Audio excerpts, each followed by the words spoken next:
Welcome into the PFF NFL Daily. Today discussing Aaron Rodgers, Jordan Love, and the Green Bay Packers. And what is next after everything we saw on Sunday night? The Packers fell to 4-8. Aaron Rodgers with a second fairly significant injury. We've got the thumb. Now we have the oblique / ribs.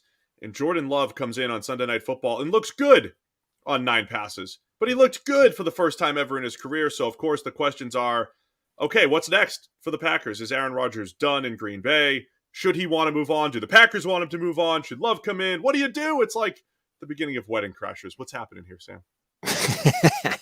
I think the key is, look, Jordan Love looked very good when he came in for really the first time that we've sort of looked at it and said, oh, wow, maybe Jordan Love could actually be something. Previously, when he's come into the game, it's been like, this doesn't look like it's going to be a Favre to Rodgers handoff the way it was the last time.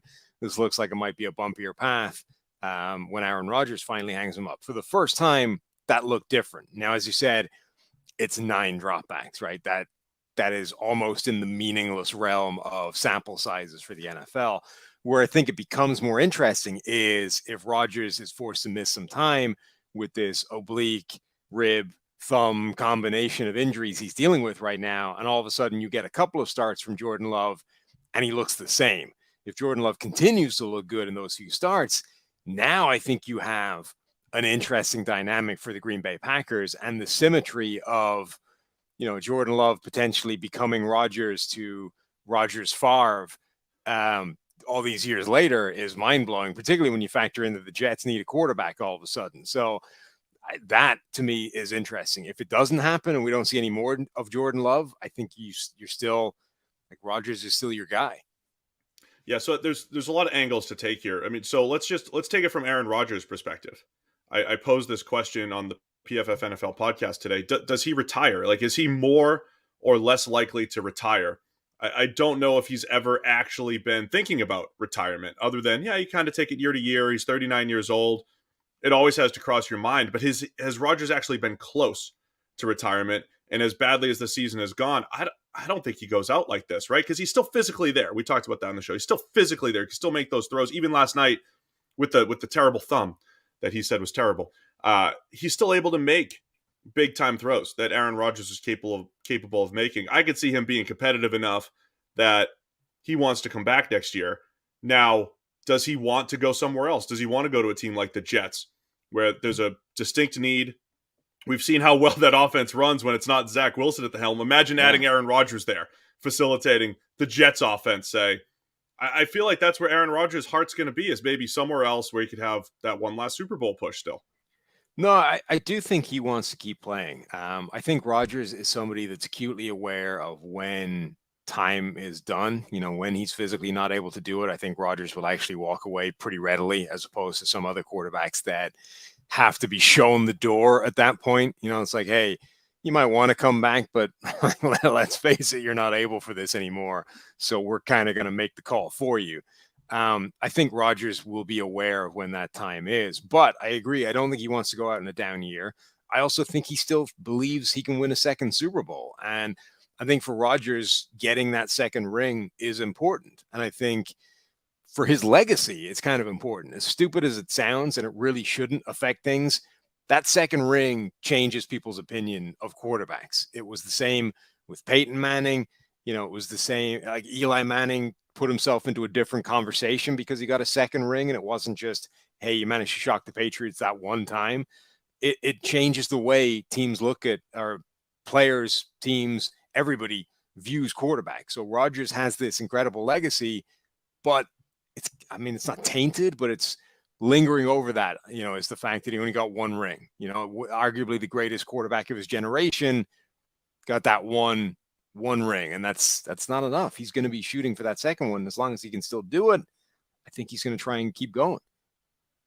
DraftKings Sportsbook, an official sports betting partner of the NFL. It's my go-to when betting on the NFL this holiday season. Right now, new customers can bet just $5 on any NFL team to win their game and get $150 in free bets if they do.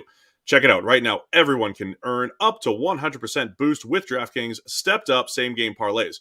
Just go to the DraftKings Sportsbook app, place a same-game parlay, and combine multiple bets like which team will win, player props, point totals, and more. The more legs you add, the bigger the boost, the bigger your shot to win big. Download the DraftKings Sportsbook app now. Use code PFF. Place a $5 bet on any NFL team to win their game and get $150 in free bets if they do. Only at DraftKings Sportsbook with the code PFF. Minimum age and eligibility restrictions apply. See show notes for details. There was no awkward pause there. I didn't hear anything. No, not at all. Mm-hmm. Here's what's interesting, Sam. Does Aaron Rodgers have faith in the Packers given the way this season has gone, right? Like the whole narrative coming into the year was, okay, we lost Devontae Adams, but we'll have the defense. This will be the best defense you've had in 10 years. This is your Super Bowl winning defense. You're Aaron Rodgers. You could drag a few rookies to the promised land, even if the offense takes a step back. But the reality is the offense has taken a massive step back, not a small one, and the defense has been atrocious when it comes to stopping the run, and it's just getting worse and worse every single week. So I wonder if Aaron Rodgers, even with the emergence of Christian Watson, I don't know if Rodgers is going to have enough faith in the Green Bay situation that that's the place where he can maybe win a Super Bowl. Yeah, I mean, there's been this weird tension between Rodgers and the Packers for a few years anyway. You know, are they really giving him the help he needs? Did they draft his replacement in Jordan Love? Like, are they actively trying to piss the guy off? What is going on here? But that was sort of before he responded to the Jordan Love thing with back-to-back MVP years and changed the whole narrative. And then they re-upped the contract and they really want him there. But now all of a sudden it's kind of unspooled again. And you're in this situation where I really think it comes down to what Jordan Love is. Like, if he's able to show them that he really is the next guy, we've reached this point in Rodgers' career now where the Packers have to start trying to find a way of making that transition for exactly the same reasons that happened when it was Rodgers and Favre. Because at some point, like the rookie deal, you know, you're running out of years, you're running out of cheap money, and you're going to have to re-up that guy to a big contract starting pretty soon. So the Jordan Love clock is already ticking.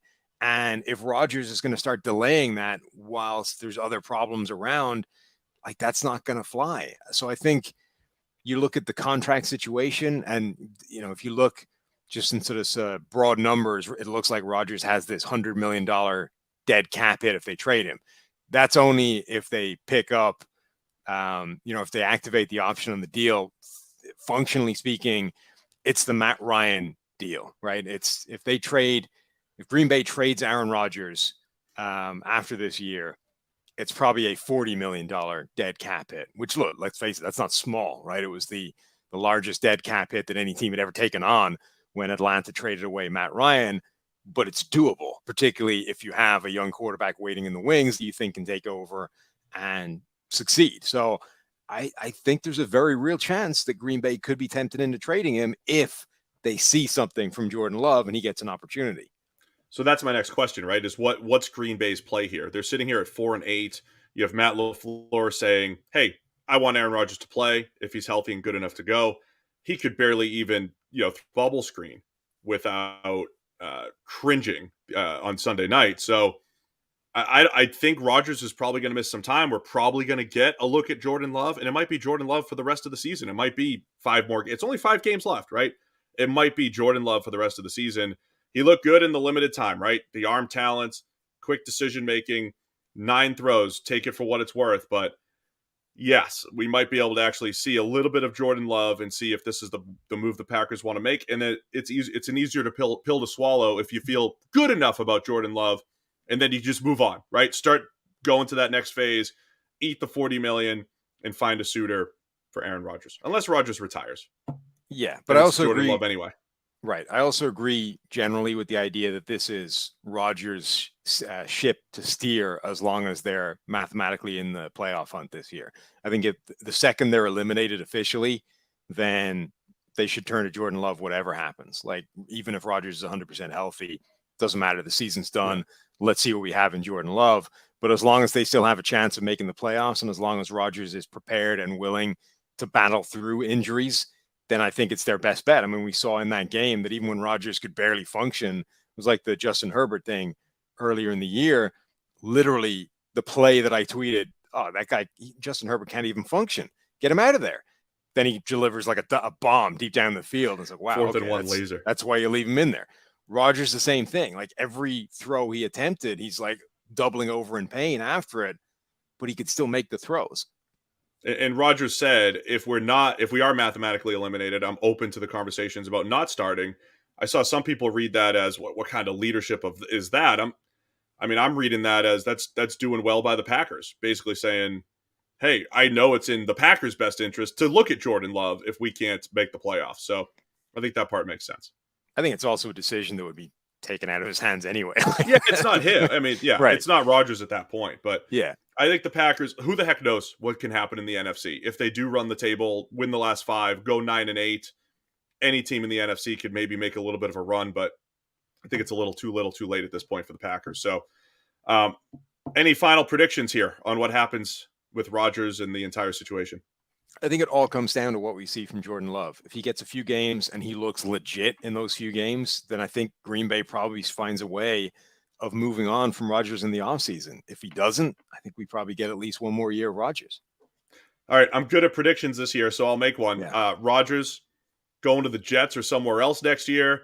Jordan Love is going to look good whenever he gets in there, whether it's this week or the next 5.